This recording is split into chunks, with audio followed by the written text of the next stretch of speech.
السلام عليكم متابعينا، اهلا بيكم في حلقه جديده من منوعات دينا. كل سنه وانتم طيبين، دايما بخير وسعاده يا رب العالمين. طبعا الذكرى 6 اكتوبر، نصرنا في 6 اكتوبر ورجوع ارضنا سينا رجعت لينا. ده طبعا ده الذكرى لينا. قد ايه الجيش المصري عانى وحارب علشان يرجع ارضه بدمه، بدم ولادنا الشهداء. الرجاله ماتت في الحرب، ده مثل مصر بنقوله. الرجاله ماتت في الحرب، ده مثل مصر بنقوله يعني. المهم بقى ايه الرجاله اللي ماتت في الحرب اللي هم بتوع 6 اكتوبر قد ايه عانوا عشان يرجعوا ارضنا ويحافظوا على عرضهم وشرفهم. بقى عايزين في موضوع بقى مهم جدا، عايزه اقول لكم مين الضابط اللي تسبب في انتصار الجيش المصري. الضابط ده مهندس وهو باقي زكي. خليكم معايا لاخر فيديو عشان نعرف هو باقي زكي عمل ايه وايه الفكره اللي جت في دماغه عشان يسبب في نصر 6 اكتوبر. خليكم معايا لاخر فيديو.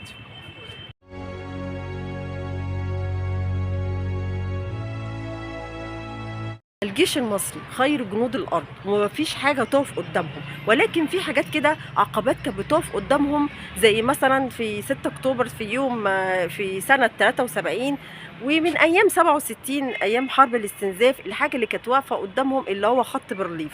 خط بارليف ده وهو حصن منيع عملوه اللي هم الاسرائيليين، واسمه بارليف نسبه لقائد جيش عندهم اسمه حايم بارليف. حايم بارليف ده عمل ايه؟ عمل حصن منيع كلف للاسرائيليين 44 مليون دولار، ما يخليش الجيش المصري ان هو يقدر يخترق الخط ده.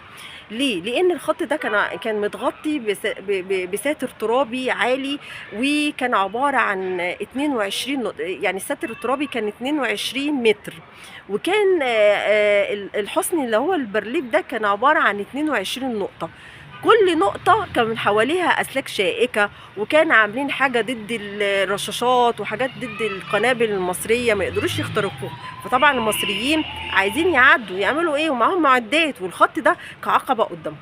جه بقى كان في واحد اسمه مهندس اللي هو الضابط باقي زكي. باقي زكي ده كان مهندس بيشتغل في السد العالي، فعرض فكرة كده قبل 73 لجمال عبد الناصر بالمضخات المائيه، لان هو كان شغال في السد العالي، فلقى ان الساتر الترابي كان بيعملوا مضخات مائيه لساتر الاتربه والرمال كانت بتنزل معاه. فقال طب عرض الفكره دي مين؟ على جمال عبد الناصر، بس عبد الناصر ما عملهاش.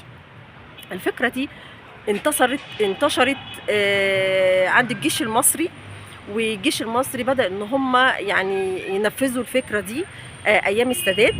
وطبعا عايزين مضخات مائية، فعملوا ايه بقى؟ كلموا بقى الشركة الألمانية ان تدي لهم المضخات المائية، بس ما عرفوهاش ان هم داخلين حرب. طبعا سر، كان الحرب كان سر، كان فجأة. فطلبوا من الشركة الألمانية يعملوا مضخات مائية بحجة ان هم يطفئوا حرائق. فطبعا الشركه الالمانيه عملت المضخات دي الحمد لله ونجحت. فبدا بقى ايه السادات والجيش المصري ان هم يعملوا اختبارات على المضخات دي. الاختبارات دي عملوها الاول، ده حاجه نتعلم منها، خلي بالكم هقولها لكم في الاخر. عملوا المضخات دي بدا عندي بلاج، عند جزيره بلاش في عند اسماعيليه. فبداوا يعملوا المضخات دي، لقوها نجحت ان هي بتنزل الساتر الايه الترابي. قالوا بس كده، هنيجي بقى فجاه يوم السبت في 6 اكتوبر هنبدا بقى ننزل الساتر الترابي والرمال عشان نقدر نخترق بقى ايه وندخل الجيش المصري بمعداته يدخل بقى الناحيه الثانيه. وده من العوامل اللي نجحوا فيها 6 اكتوبر.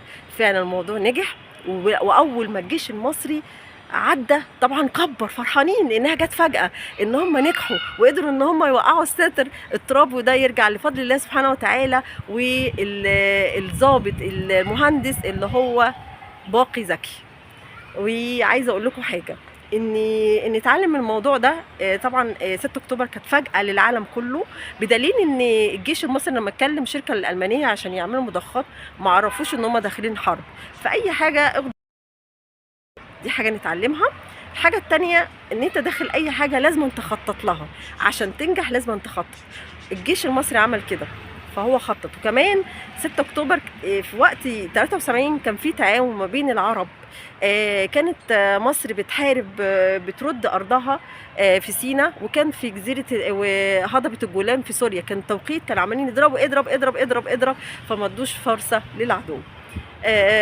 دايما كده يا مصر محروسة بأولادك وأرضك، وربنا يفك كرب إخواتنا. كل سنة وأنتم طيبين.